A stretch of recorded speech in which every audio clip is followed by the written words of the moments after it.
More than 82 million Americans cast their ballots by Friday, in person, by mail or drop box, even from their vehicle. Everybody keeps saying, go and just vote early. So I was just like, let's just make sure we get it done today. Democratic presidential nominee Joe Biden has sought to frame the election as a referendum of President Donald Trump's pandemic response. I'm not running on the false promise of being able to end this pandemic by flipping a switch. But what I can promise you is this. We will start on day one doing the right things. Trump, meanwhile, is campaigning in part on the promise of prosperity, highlighting recent economic data. Do you see the number today? 33.1 GDP, the biggest in the history of our country by almost triple, right? Almost triple. Which brings the GDP to 3.5% below pre-pandemic levels.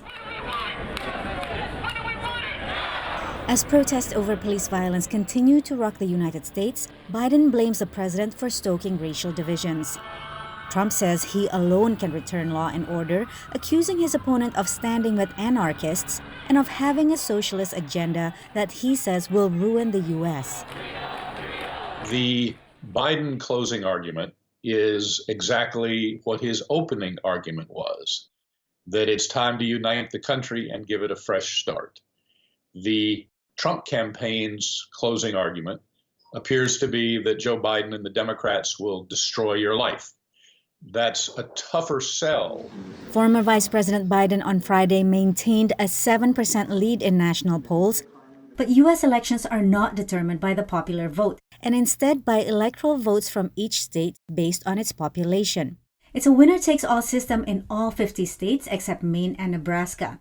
A candidate needs 270 out of 538 electoral votes to win.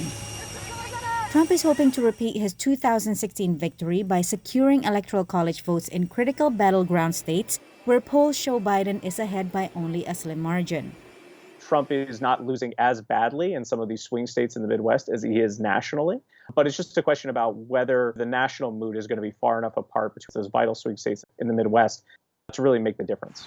And which states are must-wins for Trump to stay in the White House? Pennsylvania is going to be the key state to watch on election night. Other states to watch would include Florida. If the president kind of does not look very strong there or even loses in Florida, then it's very hard to see a clear path to victory for him.